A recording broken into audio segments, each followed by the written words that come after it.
요즘 경제가 다들 어렵다고 하죠. 세계 경제가 어려울 뿐만 아니라 주가도 폭락하고 부동산 경기도 좋지 않다는 이야기가 계속해서 여인을 들리지 않습니까? 그러다 보니까 아마 이런 유머도 생기는 것 같아요. 조간신문을 보고 있던 남편이 자신이 산 주식들이 그냥 폭락하고 떨어지니까 그냥 입에서 불평이 이렇게 시작되는 거예요. 남편이 계속 옆에서 불평을 하니까 아내도 그냥 거기에 함께 더 얹어져서 불평하기를, 아니 그러게 말이야, 나도 요즘 다이어트 하는데 왜 이렇게 살이 안 빠지는지 모르겠다고. 아내가 다이어트가 잘 안 된다며 짜증을 막 내는 거예요. 그러니까 남편이 아내를 물끄러미 이렇게 쳐다보고 있다가 아내에게 던진 말이 그랬다고 하죠. 내가 투자한 것 가운데 배가 된 것은 당신밖에 없어. 이렇게. 살이 쪄가지고 배가 된 건 당신밖에 없어. 이렇게. 다 폭락하고 다 떨어졌는데, 그래도 당신 하나 건졌어. 이런 거죠. 우리가 살다 보면 다 안 되는 것 같고 다 힘든 것 같고 다 그냥 나만 어려운 것 같다는 생각이 들지만, 사실 나에게도 잘 생각해 보면 감사할 만한 게 없지 않다는 걸 우리가 확인할 수 있죠. 우리는 지금 성막에 대해서 함께 살펴보고 있지 않습니까? 성막과 성전은 하나님과 사람 사이의 중보자이신 예수 그리스도를 예표로 보여주는 겁니다. 예수님은 예루살렘 성전에서 성전을 바라보면서 뭐라 그랬어요? 너희가 이 성전을 헐라, 내가 3일 동안 이 성전을 짓겠다, 이렇게 말씀하셨죠. 그러자 요한이 요한복음 2장 21절에 뭐라고 기록합니까? 이렇게 기록하는 걸 우리가 확인할 수 있죠. 그러나 예수는 성전된 자기 육체를 가르쳐 말씀하신 것이라. 그러니까 성전이 뭘 가르친다고요? 예수님의 육체를 가르치는 것이라고 성경이 명시적으로 그렇게 이야기한단 말이죠. 그러니까 성막과 성전은 누굴 가르치는 겁니까? 예수님이 어떤 분이신지를 보여주는 거란 말이죠. 여러분, 성막의 구성을 우리가 성막표를 보면, 성막의 구성을 보면 세 개로 나누어 구성되어 있는 걸 볼 수 있죠. 하나는 뭐예요? 성막 사진을 보면 성소와 지성소와 뜰이라는 이 세 가지로 이렇게 구성되어 있는 걸 우리가 확인할 수 있죠. 우리가 지성소는 살펴봤어요. 성소에서 우리가 뭘 봤죠? 지난주에 떡상이 뭘 의미하는지 우리가 살펴보고, 오늘 우리는 떡상, 그 다음에 다음 주에는 분향단, 이렇게 함께 살펴보게 될 겁니다. 그러니까 성소를 딱 들어가면 오른쪽에는 떡상, 왼쪽에는 금촛대, 등잔대, 그리고 앞에 정면에는 뭐 있어요? 향단이 있단 말이죠. 향을 피워드리는 향단, 지성소예요. 앞에가, 저 앞에가. 여러분 잘 보면 금촛대가 꽤 엄청 크죠. 금촛대라 그러면 안 되고 등잔대 이렇게 얘기해야 돼요. 그러니까 어느 정도 사이즈냐면 140, 제 어깨 높이만 하고 옆으로가 한 1m 정도, 90 몇 센치 정도 되는 거예요. 그러니까 굉장히 작은 게 아니라 큰 거란 말이에요. 큰 거. 이 등잔대 역시도 예수 그리스도를 예표해서 보여주는 겁니다. 우리가 이 등잔대를 가르쳐서 우리 성경엔 촛대, 저도 자꾸 촛대라는 말이 나오는데 촛대라고 해석하는 건 잘못됐어요. 원래 히브리어는 메노라라고 하는데 이 메노라라는 단어의 의미는 촛농을 살려서 태우는 촛대가 아니라 잔에다가 기름을 부어서 기름에서 올라온 걸 불로 이렇게 태우는 것이기 때문에 이게 촛대라고 번역하면 잘못된 것이고 등잔대 이렇게 번역하는 게 바른 번역이라고 이야기할 수 있습니다.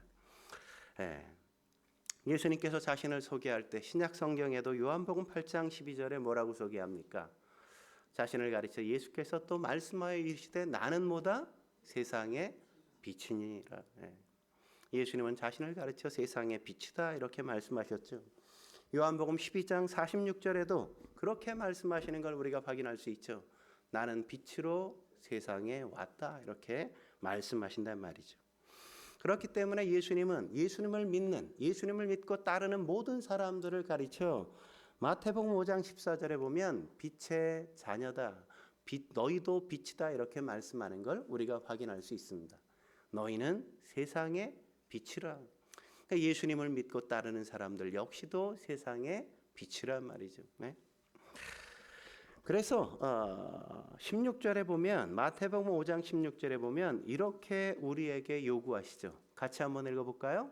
5장 16절 읽겠습니다. 시작. 이같이 너희 빛이 사람 앞에 비추게 하여 그들로 너희 착한 행실을 보고 하늘에 계신 너희 아버지께 영광을 돌리게 하라. 우리가 비춰야 될 세상을 향한 빛은 어떤 거라고요? 착한 행실이라고요. 그래서 착하다는 의미는 도덕적인 개념의 착함도 의미하지만 그것을 초월하는 거예요. 그러니까 어떤 거냐면 하나님이 보실 때 아유 참 잘했어. 그래 그런 거야. 맞아. 아이고 기특하다.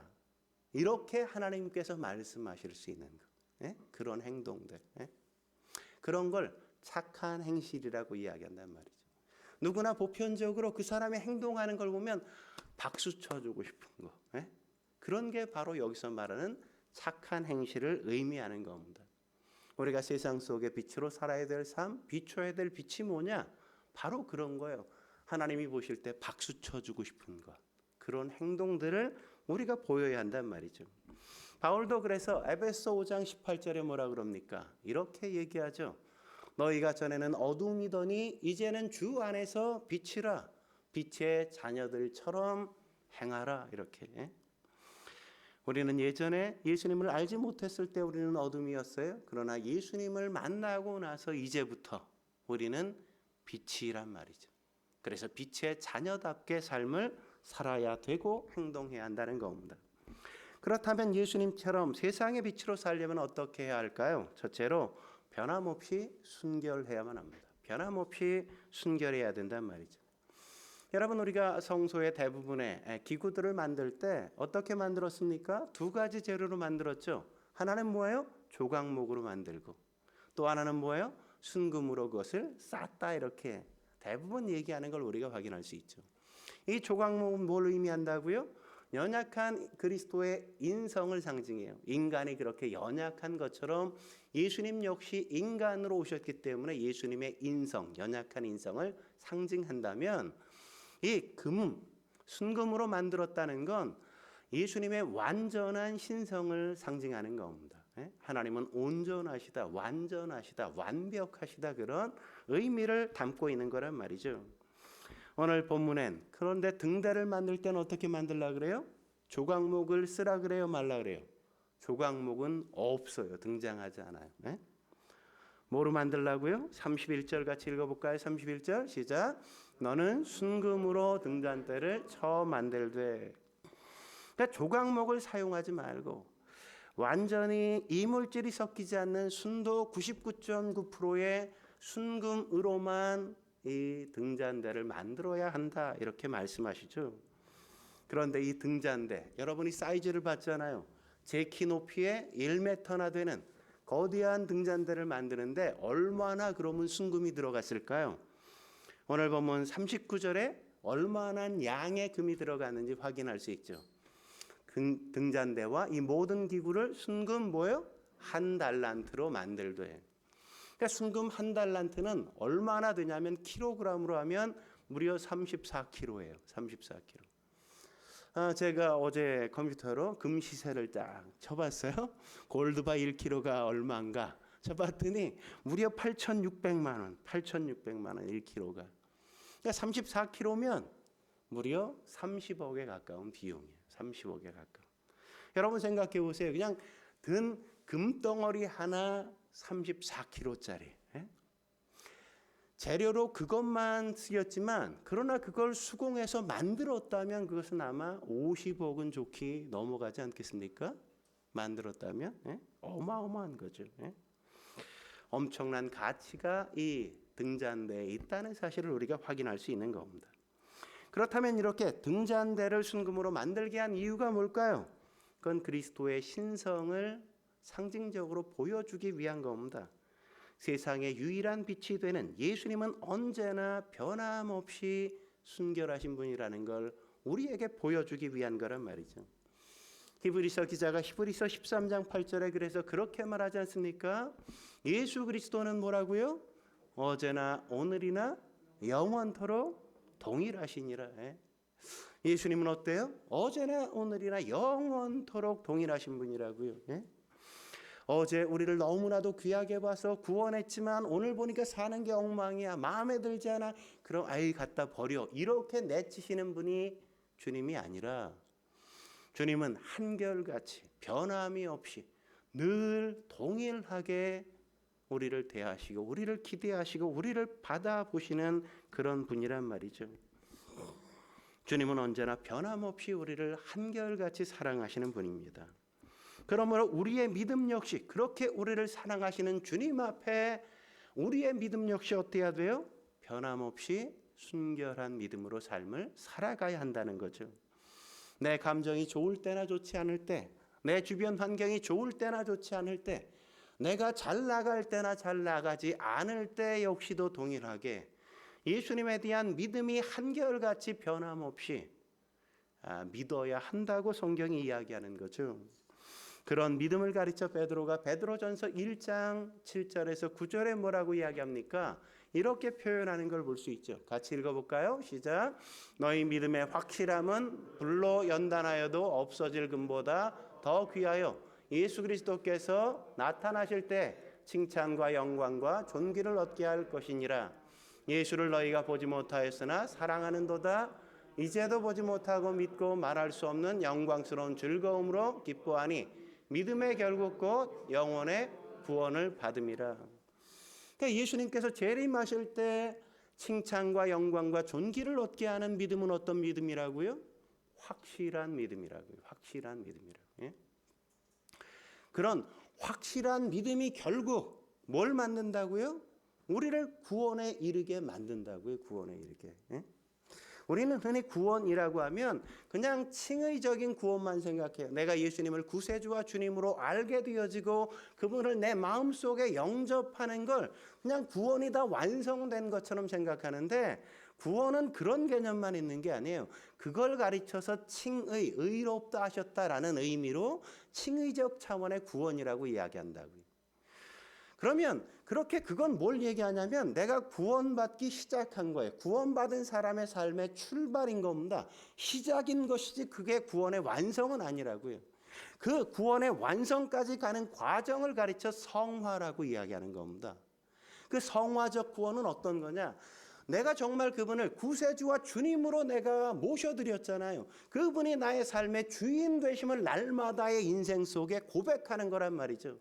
내 삶의 시간의 11조로 주일 성수를 변함없이 성실하게 그분 앞에 지켜드리고 내 재물의 11조를 하나님 앞에 매월 매주마다 드림으로 하나님이 나의 인생의 진정한 주인이라는 걸 매 순간순간 고백해 가는 것이라고요. 그게 내가 그분이 내 인생의 주인이라는 걸 고백드림으로 여전히 세상 앞에 하나님 앞에 나의 신앙을 고백드리는 행위인 겁니다. 그런 것조차 하지 못한다면 어떻게 살아가면서 고백하는, 찬양하며 드리는, 우리가 기도하면서 드리는 그 모든 예수님이 우리의 주인이십니다라는 고백이 진실이라는 걸 어떻게 확인시킬 수 있겠습니까? 우리가 삶으로 그렇게 매 주마다 매 월마다 그렇게 몸으로 그것조차 고백할 수 없다면 그 입술의 고백은 의심해봐야 할 고백이라고밖에는 이야기할 수 없는 거죠. 정말 주님이 내 삶의 주인이시오, 그분이 내 인생의 구세주라면 어떻게 그렇게 행동할 수 있겠냐는 거죠. 예? 그게 바로 성화라고요. 매 순간순간마다 매 주마다 그렇게 당신이 나를 살게 하셨습니다. 당신이 내 인생의 참된 주인이십니다. 내가 궁극적으로 이르러야 될 분은 바로 당신 곁으로 나아가는 겁니다라는 걸 그렇게 고백으로 드리는 거라고요. 몸으로. 그걸 가르쳐 성화다 그래요. 그리고 그게 마침내 이루어지는 것, 예수님이 재림하셔서 우리가 예수님처럼 영화로운 몸으로 변화되는 걸 가르쳐 영화라고 이야기하는 겁니다. 영화. 그것은 구원의 완성이라고 이야기할 수 있겠죠. 구원의 완성. 그래서 그렇게 확실한 믿음, 베드로는 그걸 확실한 믿음이라고 이야기하는 거예요. 변함없이 순결을 지켜가는 순수한 믿음. 그걸 가지고 사는 성도들을 가르쳐 시편 125편 1절엔 뭐라고 이야기합니까? 이렇게 말하죠. 같이 읽어볼까요? 시작. 여호와를 의지하는 자는 시온산이 흔들리지 아니하고 영원히 있음과 같도다. 여러분, 시온산은 아브라함 때도 있었고 다윗 때도 있었어요. 예수님 당시에도 있었고 지금도 이스라엘 땅에 가보면 시온산이 있단 말이죠. 시온산은 흔들리지 않아요. 여전히 어떤 상황이, 어떤 비바람이, 어떤 가뭄이 와도 그 자리를 변함없이 지키고 있단 말이죠. 우리의 믿음이 그래야 한다고요. 여호와를 의지하는 게 언제나 변함없이 그렇게 흔들리지 않고 견고하게 있어야 한단 말이죠. 좋으면 그냥 감사합니다 이랬다가 좀 상황이 안 좋아지면 하나님 어떻게 그럴 수 있어요 이러고 와서 따지고 그러는 게 아니라 언제나 하나님은 하나님이십니다라고 고백할 수 있어야 한다고요. 여러분, 요즘 우리가 새벽 예배를 드리고 있는 다니엘이 그러지 않았습니까? 그의 친구 셋이 그랬잖아요. 생각해 보세요. 다니엘은 지금 다엘이처럼 고만한 나이대예요. 그러니까 아니 부모 밑에서 평안하게 살 때야 얼마든지 감사하고 믿음으로 살 것 같잖아요. 근데 그는 그렇게만 산 게 아니죠. 바벨론의 포로로 끌려갔습니다. 노예가 되었단 말이에요. 부모를 볼 수 없는 환경과 노예로 살아가는 삶의 절망스러운 환경이 그의 앞에 있었음에도 불구하고 그는 사자굴 앞에서도 풀무불 앞에서도 여전히 하나님은 하나님이라고 그는 고백하잖아요. 나는 왕 앞에, 왕의 신상 앞에 절할 수 없다고 그는 단호하게 이야기하지 않습니까? 뭐라 그래요? 하나님은 능히 그 모든 것 속에서 나를 구원하실 수 있는 분입니다. 그런데 하나님이 그렇게 해주시지 아니하실지라도, 그리하지 아니하실지라도. 뭘 말하는 겁니까? 하나님이 나를 능히 구원할 수 있어요. 그런데 나는 그걸 간절히 원하고 하나님이 그렇게 해주셨으면 좋겠는데 그렇게 해주시지 아니하실지라도 그렇다고 하나님이 내 하나님이 되는 게 변하는 건 결코 아닙니다. 하나님은 언제나 변함없이 나의 하나님이십니다. 유일하게. 그 고백 아니겠습니까? 여러분, 바울도 그러지 않습니까? 여러분, 바울이 얼마나 많은 죽을 고비를 넘기고 살았습니까?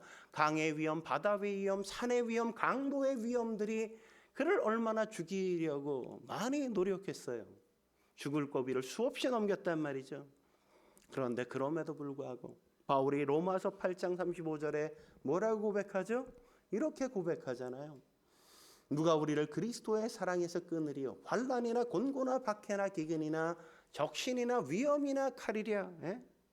환난도 곤고도 박해가 닥쳐와도 내가 헐벗고 굶주릴지라도 그 어떤 것도 나를 하나님의 사랑에서 끊을 거는 아무것도 없다 이거죠. 그 모든 것들이 내 인생에 몰려온다 할지라도 나는 여전히 그 속에서 나의 하나님은 하나님이시라고 그렇게 고백할 거라고 이야기하는 것 아닙니까? 하지만 사탄은, 마귀는 세상의 다양한 것들로 우리를 믿음을 변질시키려고 얼마나 애쓰고 노력해요. 어떤 사람은 고난을 통해서 그렇게 하고 어떤 사람에겐 부요함을 주어서 그렇게 하고 여러분의 마음속엔 그런 마음이 들죠. 아유, 그래도 부요함을 주어서 그렇게 했으면 좋겠다. 사람에 따라서 그렇게 배교하게 만든다고요. 그래서 바울이 데살로니가후서 2장 3절에 뭐라고 말합니까? 누가 어떻게 하여도 너희가 미혹되지 말라 먼저 배교하는 일이 있으리라. 마지막 시대를 살아갈 때 예수님을 떠나고 믿음을 떠나는 수많은 배교자들이 일어날 거라고요. 그런 미혹에 넘어가지 말라고 이야기하는 것 아닙니까? 믿음이 변하는 사람은 타락하는 것이요, 믿음이 변질되는 사람은 궁극적으로 구원에 이르지 못하는 사람들이라고 주님께서는 말씀하신단 말이죠. 여러분, 사단은, 마귀는 우리의 연약한 부분을 너무나도 잘 알고 있어요. 돈에 약한 사람은 돈으로, 또 사람에 약한 사람은 사람으로, 인정에 약한 사람은 인정으로 그를 지배하고 그를 배교하게 만든단 말이죠. 쾌락에 약한 사람은 쾌락으로 우리를 무너지게 만들고 주님으로부터 떠나게 만드는 겁니다. 그러므로 사랑하는 성도 여러분, 변하지 않는 순금처럼 우리의 믿음 역시 우리를 향한 하나님의 사랑이 변함없는 것처럼 우리 역시 그분을 향해 변치 않는 믿음으로 살아야만 하는 겁니다. 그렇게 사실 수 있길 주의 이름으로 축원합니다. 한 걸음 더 나아가 예수님처럼 세상의 빛으로 살려면 어떻게 해야 될까요? 두 번째, 연단되어 성숙해야 한단 말이죠. 연단이 되어서 성숙해져야만 하는 겁니다. 여러분 등잔대 한번 보실까요? 등잔대가 이렇게 생겼죠. 등잔대 어떻게 만들라고 하죠? 31절 말씀. 저거를 어떻게? 같이 읽어보겠습니다. 시작. 너는 순금으로 등잔대를 쳐 만들라. 쳐 만들라. 쳐서 만들라 이런 거죠. 그죠? 그러니까 등잔대를 만들 때 순금을 그냥 녹여가지고 어떤 틀에 부어서 만들라거나 저것들을 그냥 등잔대를 조각조각 만들어서 나중에 조립해 이렇게 만들라고 하시지 않으셨다고요. 어떻게? 그냥 금덩어리 하나를 쳐가지고 불에 달궈서 쳐가지고 하나하나 가지들을 빼가지고 거기에 있는 22개의 살구꽃 형상까지도 만들어서 붙이는 게 아니라 하나하나 쳐가지고 한 덩어리로 그걸 다 만들라고 말씀하시는 거예요. 전 이게 가능한 건지 잘 모르겠어요. 제가 장인이 아니다 보니까 그런 걸 만들어 본 적이 없다 보니까 아니 한 덩이로 무려 7가지가 나오게 만들고 거기에 살구꽃이 22개나 있게 만들고 그 위에다가 살구 열매를 무려 7개나 그렇게 자르지 않고 떼지 않고 그걸 하나로 쳐가지고 그걸 완성하는 게 가능한 거야? 이게 쉽지 않을 것 같아요.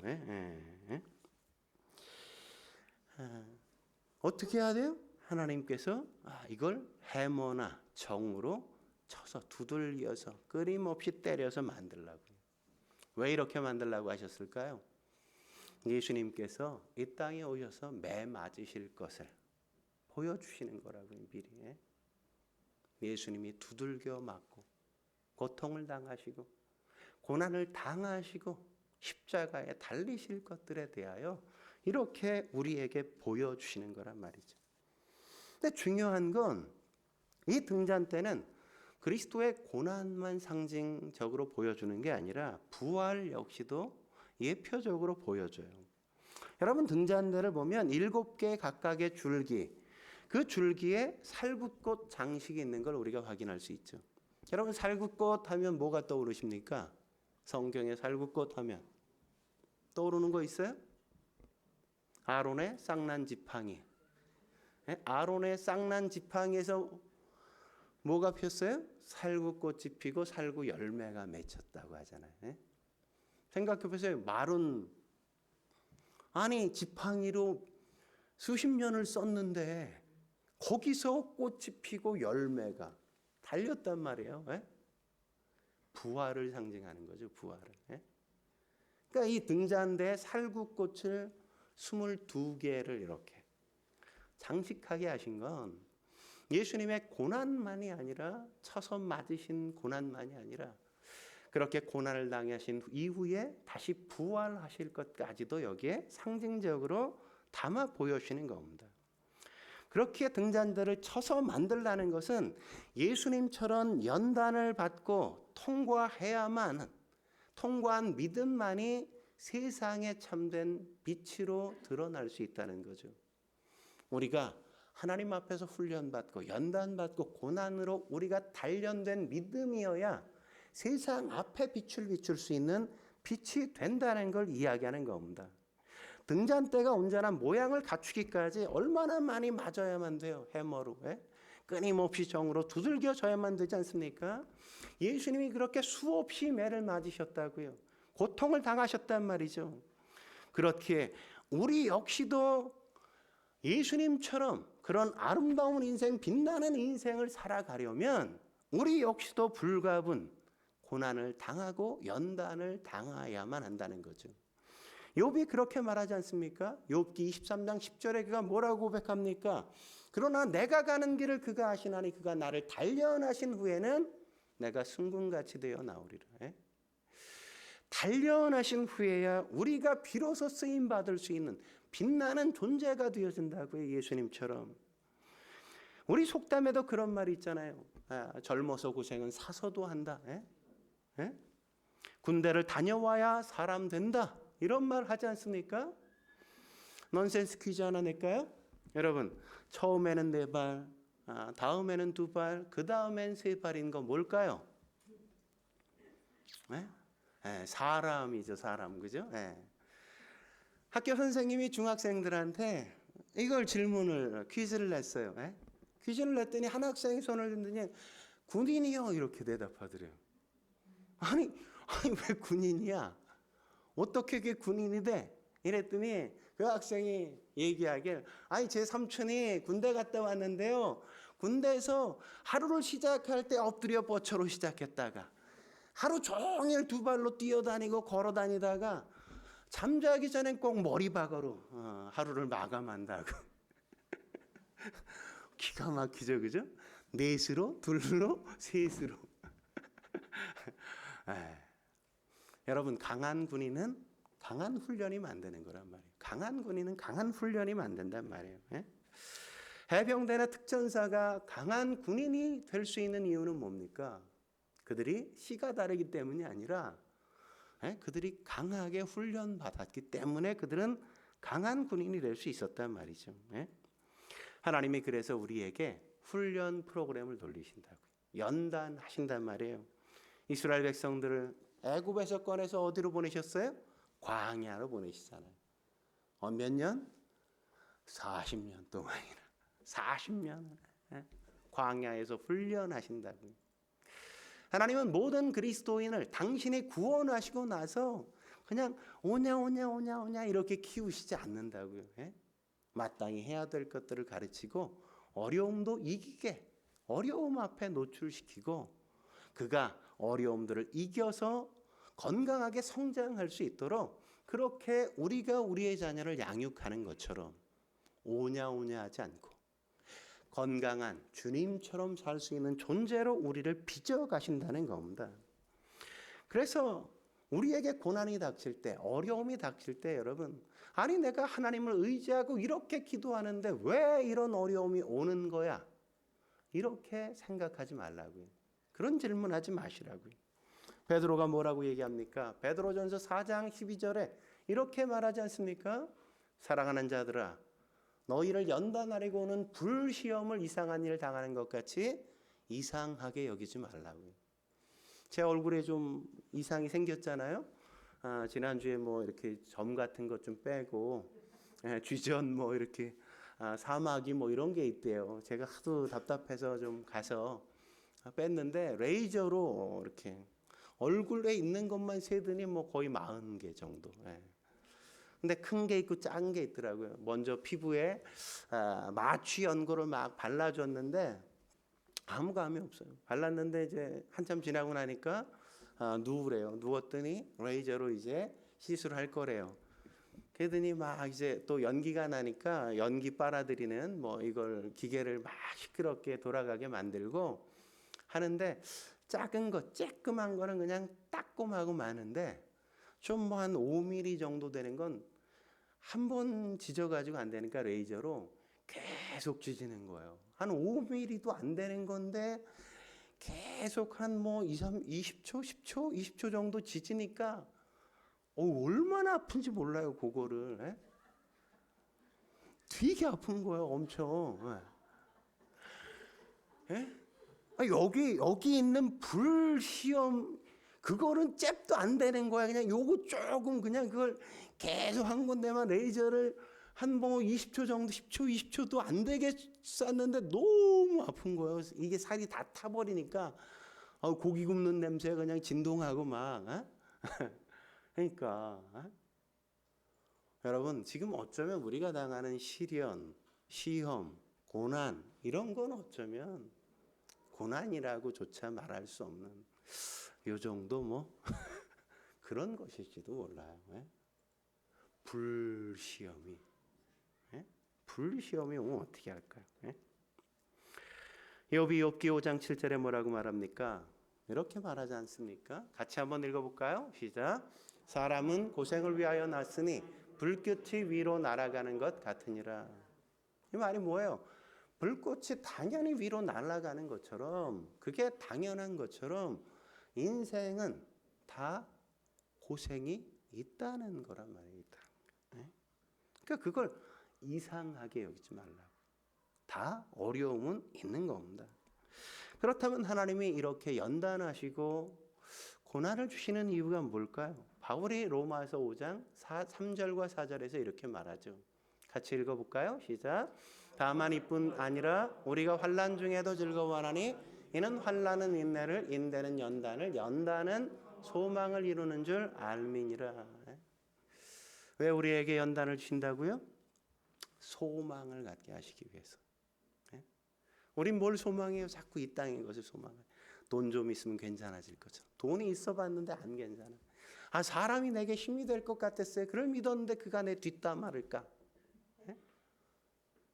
아이, 자식을 키우면 그 자식이 내 노후를 보장해 줄 줄 알았는데 웬걸 있는 것까지 탈탈 털어가네. 그런 걸 경험하면서 뭘 알게 되어서요? 아, 소망이 없구나 여기에. 하나님만이 우리의 참된 소망이구나. 믿었던 아내도 남편도 자식도 주변에 그 많던 사람들도 어느 날 내가 어려워지고 힘들어지니까 하나같이 다 조용히 떠나가고 입을 싹 닫더라. 그걸 비로소 깨달으면서 사람은 그렇게 내게 소망이 될 수 없다는 사실을 확인하는 거죠. 여러분, 이런 건 사람에게만 주시지 않았습니다. 하나님이 만드신 사람과 짐승들 역시 마찬가지고 식물들까지도 그렇단 말이죠. 여러분 좋아하는 그 과일 가운데 블루베리 있지 않습니까? 이 블루베리가 겨울에 한 달 이상 추위에 노출되지 않으면 그 해 열매를 안 맺는다는 거 아세요? 겨울에 밖에서 영하의 날씨에 한 달을 넘게 있어야 열매를 만들어낸다는 거예요. 식물도 연단의 과정을 거쳐야 열매가 나온다고. 열매가. 그러지 않으면 열매는 없어요. 열매는. 연단을 외면하지 마십시오. 연단을 기꺼이 받아들이고 그것으로 내가 성숙을 만들어 가야 비로소 누군가에게 할 이야기가 있고 그들 앞에 살아가는 내 삶이 그들에게 빛이 되어줄 수 있는 겁니다. 한 걸음 더 나아가 예수님처럼 세상의 빛으로 살려면 어떻게 해야 될까요? 세 번째, 예수님과 연합해야 한단 말이죠. 예수님과 연합해야 돼요. 여러분 등잔대를 보십시오. 등잔대가 어떻게 구성되어 있죠? 본체가 밑에 있고 그 본체에서 줄기가 나오고 줄기에서 양쪽으로 세 개의 가지가 뻗어서 이 등잔대가 완성되는 걸 우리가 확인할 수 있지 않습니까? 이건 뭘 말해주는 걸까요? 교회는 예수님의 창에 찔린 옆구리에서 나온다는 걸 보여주는 거란 말이죠. 예수님의 고난이 있어야만 그 후에 교회가 탄생하게 될 걸 그렇게 상징적으로 보여주는 겁니다. 교회는 이렇게 예수님에게 나와서 예수님과 연합해 있어야 하고 그리고 그리스도를 대신해서 이 땅에서 그리스도를 빛으로 드러내는 인생을 살게 하시는 거란 말이죠. 그래서 바울이 에베소 1장 23절에 뭐라고 얘기합니까? 교회는 그의 몸이다 이렇게 얘기하지 않습니까? 예수님의 몸이란 말이죠. 교회가. 그러므로 우리는 예수님과 연합해 있어야만 생명을 내는 거예요. 사는 것 같단 말이죠. 예수님께 붙어 있어야만 행복해지는 겁니다. 예수님께 붙어 있어야만 열매도 맺는 겁니다. 예수님께 붙어 있어야만 생기가 도는 거란 말이죠. 예수님과 교통하지 않고 연합하지 않고 우리는 생명의 어떤 향기를 낼 수 있는 존재가 결코 아니라는 거죠. 여러분 예수님도 포도나무와 가지의 비유에서 그렇게 말씀하지 않습니까? 요한복음 15장 5절에 그러잖아요. 나는 포도나무여 너희는 가지라. 그가 내 안에 내가 그 안에 거하면 뭐예요?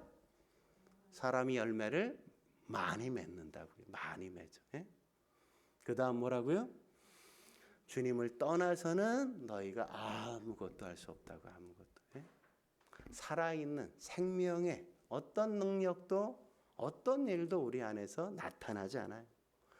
예수님과 함께 교통하고 함께 교제하지 않으면 우리의 생각이 늘 썩은 생각만 하잖아요.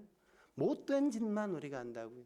입에서 나오는 게 독사의 독이 나오고 그냥 손으로 후들겨 패고 누구 뒷담 하나 해대고 그냥 주님께 붙어 있어야만 우리의 입에서 생수가 나오고 누군가 칭찬하고 격려하고 세워주고 사람을 사람답게 존중해주는 생명의 역사를 만드는 겁니다.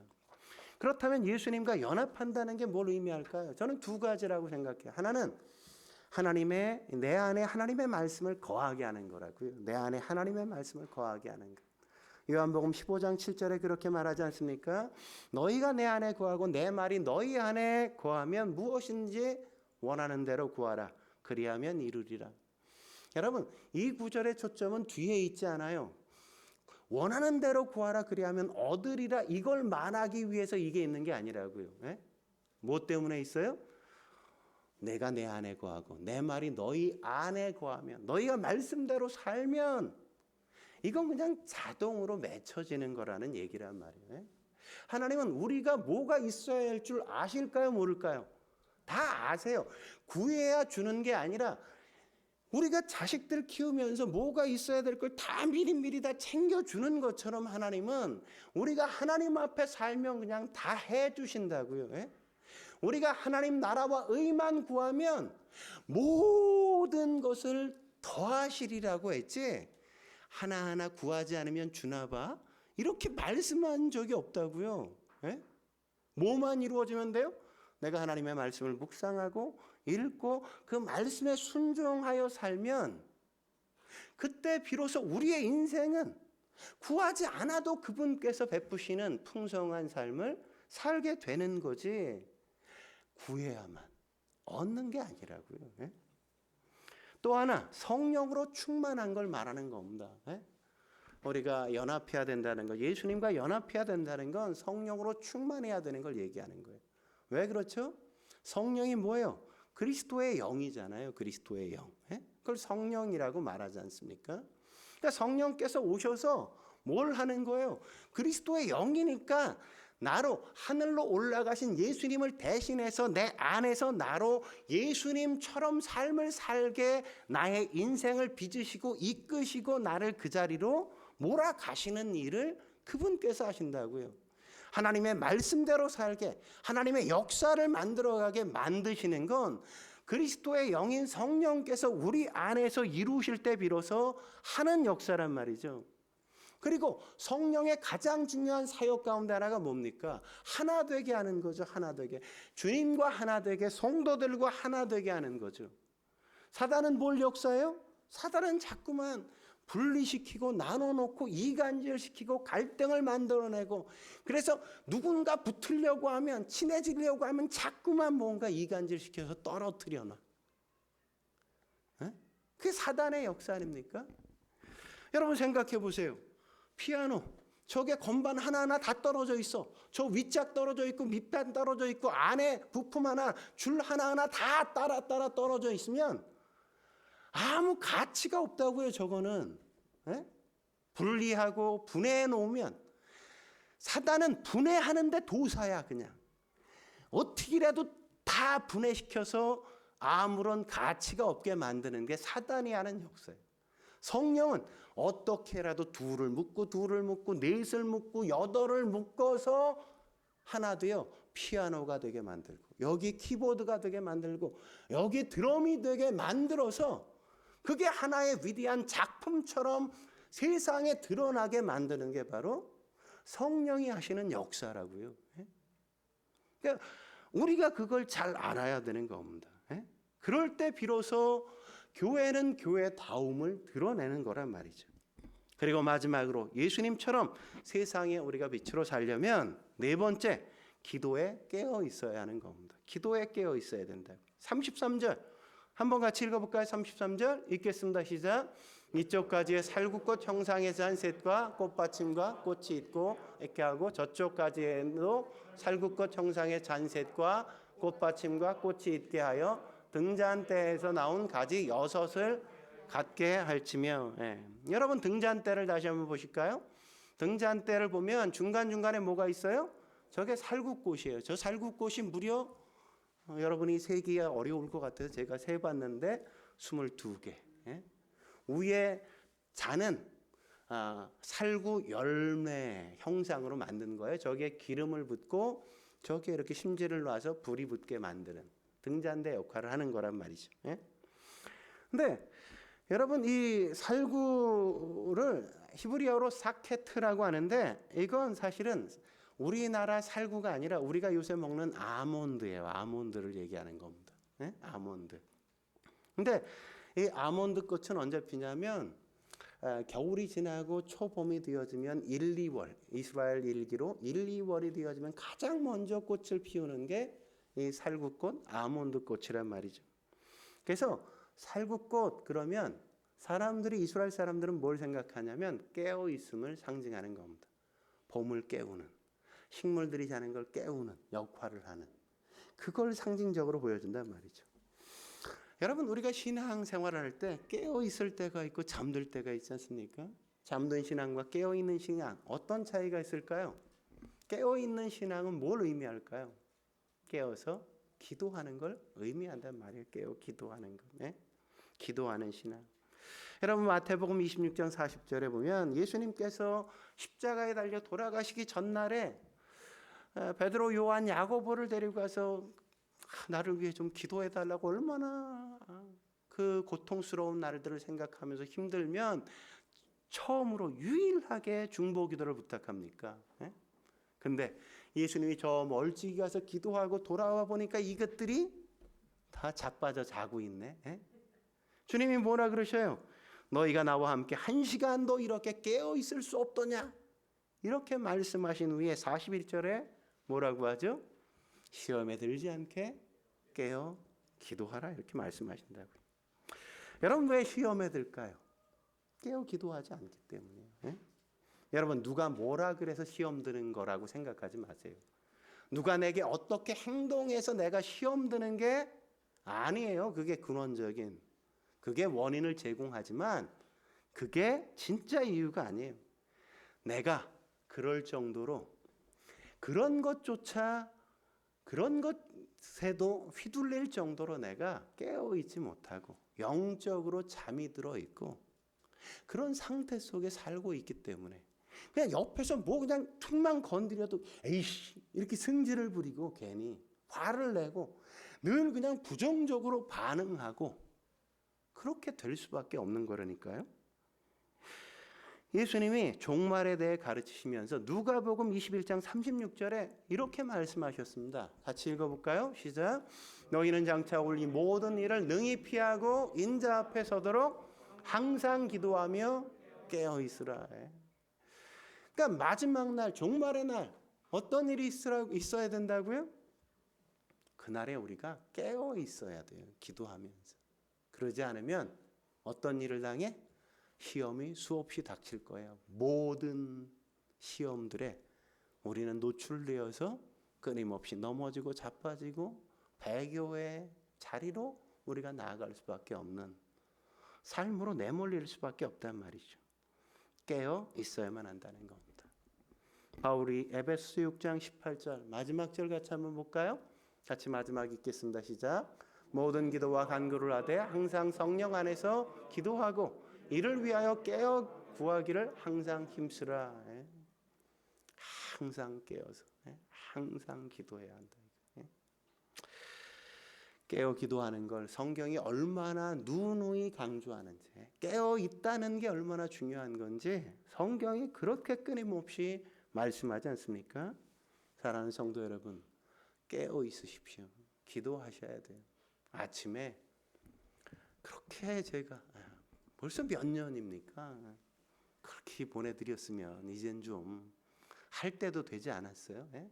제가 이렇게 좀 갈구는 얘기를 해야 좀 한번 해볼까 생각하지 말고 좋은 말 할 때 좋은 말 할 때 말씀으로 하루를 시작하시고 기도로 하루를 의탁하면서 하나님의 은혜를 구하고 여러분의 삶을 통해서 예수님이 어떤 분인지 이렇게 그분께서 여러분 안에서 여러분을 만들어 가시고 세상에 보여주는 그런 아름다운 인생 저와 여러분이 사실 수 있길 주의 이름으로 축원합니다.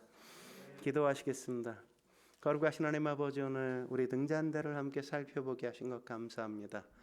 우리에게 등잔대이셨던 예수님처럼 우리가 그 빛을 다시금 세상 앞에 비추는 존재로 거듭나게 주여 도와 주옵소서. 그런 존재로 부름받았는데 우리가 자꾸만 그런 자의식을 갖지 못하고 살아갈 때가 얼마나 많은지요. 하나님, 오늘 다시 한번 우리가 세상의 빛이라는 사실을 깨닫게 해주셔서 감사합니다. 어둠을 밝히게 하시고 착한 일들로 세상 사람들을 비출 수 있도록 주여 도와주사 우리가 살아가는 삶의 자리자리마다 살만한 세상, 하나님의 나라가 임하는 걸 볼 수 있게 주여 도와 주시옵소서. 예수님의 이름으로 감사하며 기도드립니다. 아멘.